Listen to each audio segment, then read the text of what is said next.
The news summary for this Wednesday, 27th of November. Good evening. President Wavel Ramkalawan, the patron of the Seychelles Football Federation, has officially received the ceremonial ball for the 2025 FIFA Beach Soccer World Cup. At a ceremony at State House, Elvis Shetty, the president of the Seychelles Football Federation, handed over the ball, symbolizing FIFA's formal recognition of Seychelles as the host nation. The president expressed pride and gratitude, emphasizing the honor of showcasing Seychelles on the global stage. He added that it reaffirmed the government's commitment to delivering a memorable tournament. This will be the 13th edition of the World Cup and the first time the tournament will be held in Africa. On this very auspicious occasion, where we will show the world what the match ball will be like, I feel honored to be the one receiving the ball. And in fact, as I was standing, I was saying to myself, I hope you keep the stand, because as of now, I would like the ball and the stand to be a regular feature for all visitors coming to State House, for them to see the match ball and for us to be able to talk more about. There are a lot of school children who come to State House on Tuesdays and on Thursdays, and anyway, we'll put a little barrier around it because I know all of them will want to touch it, but at least we'll say to them, just like on our outer islands, we say, leave only footprints and take only photos. But over here, we'll work something out that will say to them, only look at it, don't touch it. So again, on behalf of the country, on behalf of Seychelles and all our people, I would like to say thank you very much to FIFA. And I want you to rest assured that we will give the full backing. And to those in the organizing committee, I want to wish you courage.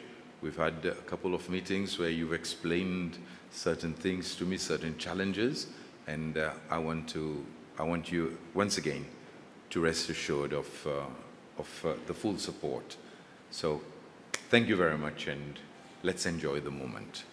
As we continue to work, plan, and prepare, we are committed to being the best host possible. I'd like to extend my gratitude to FIFA for entrusting us with the execution of this prestigious event. This event marks a milestone in advancements of sports in Africa and Seychelles. With the support of FIFA and the government, we are determined to set a new benchmark for hosting world-class tournaments. Mr. President, Minister Jalor, and Cabinet, thank you on behalf of the football community for supporting us and the commitment to this exciting project. We assure you that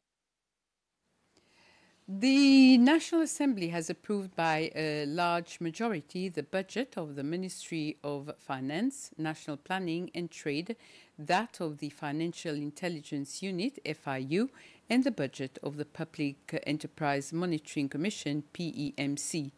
The Ministry's budget is a sum of 247,760,000 rupees.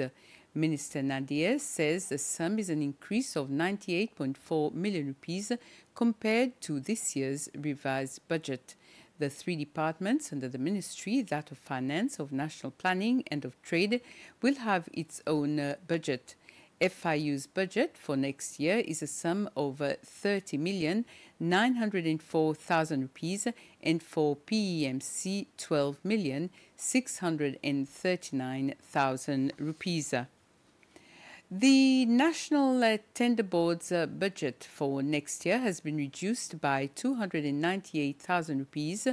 This afternoon, all members of the National Assembly approved the budget of this entity for a sum of 4,158,000 rupees. When giving details of the budget for the NTB in the National Assembly, the minister said that the reduction has to do with the relocation and reparation costs of the office. Minister Hassan also said that the government is reviewing the appealing procedure for the tendering process to make it more efficient.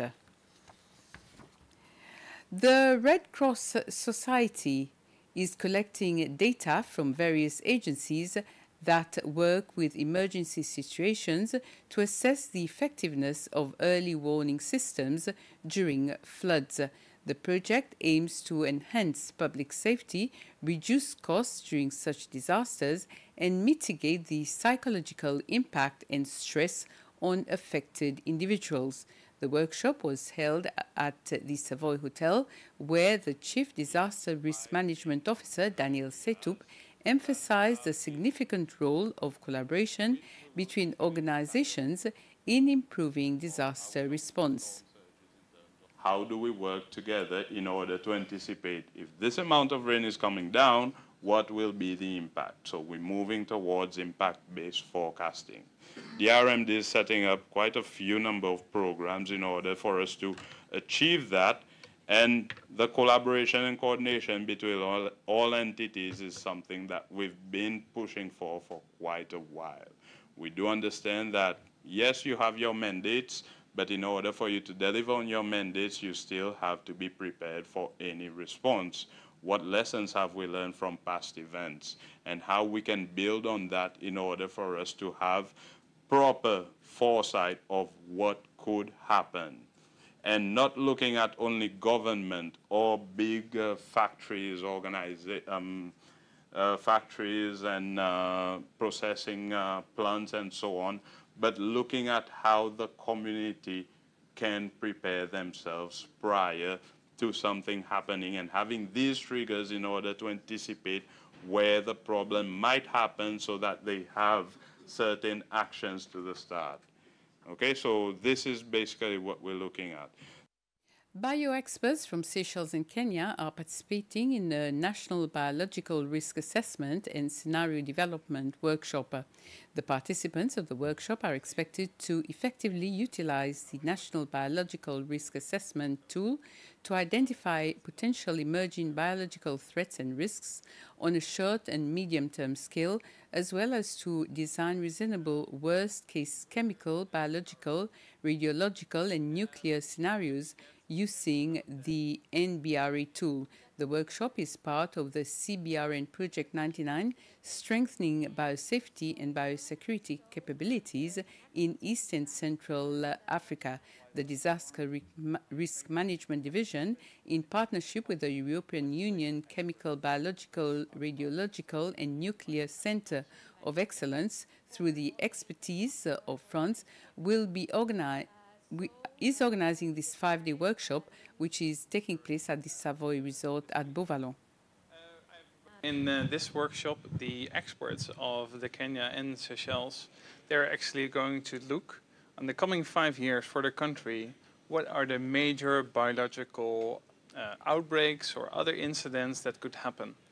And this is very important information for the government, for all different kinds of stakeholders, such as NGOs, but also different experts groups like veterinarians, to look at their emergency preparedness and response planning. Like, are we prepared for these major biological risks that have been identified during this week? We look at human diseases. Probably one scenario will be what is the likelihood that the pandemic will happen in the coming 5 years, and what will be the impact for the Seychelles and the impact for Kenya. But also animal disease outbreaks, plant disease outbreaks, but even environmental. Could there be new plant species or animal species that are being introduced on Seychelles that really cause a lot of damage to the islands? And with this, we end the news summary. Next on SVC is the final of the National Schools Quiz. And this is between Perseverance Secondary and Independent School.